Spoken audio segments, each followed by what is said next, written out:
تاریخ دمشق میں ابن عساکر نے روایت کو نقل کیا ہے، تاجدار کائنات صلی اللہ تعالی علیہ وسلم ارشاد فرماتے ہیں وَمَنْ سَبَّ أَصْحَابِ فَعَلَيْهِ لَعْنَةُ اللَّهِ، جو میرے کسی صحابی کو گالی دے، برا کہے، برے الفاظ میں یاد کرے میرے کسی صحابی کو، حضور شاہ فرماتے ہیں اس پر اللہ کی لعنت ہو، اس لیے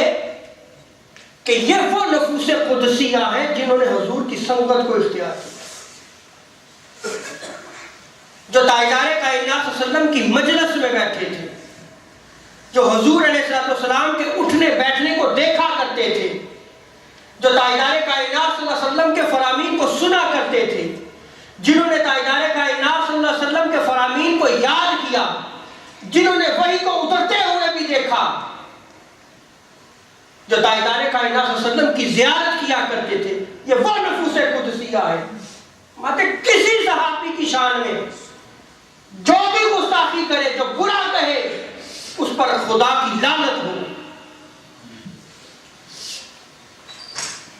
اور آگے تاجدار انبیاء صلی اللہ علیہ وسلم فرماتے ہیں وَمَنْ حَفَظَنِ فِيهِمْ فَإِنَّ أَحْفِظُ يَوْمَ الْقِيَامَةِ، جو ان کے معاملے میں میرا لحاظ رکھے،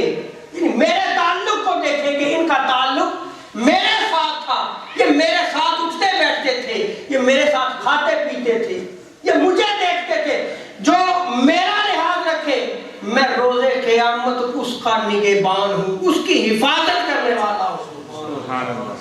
روز قیامت میں اس کا وارث بنوں گا، میں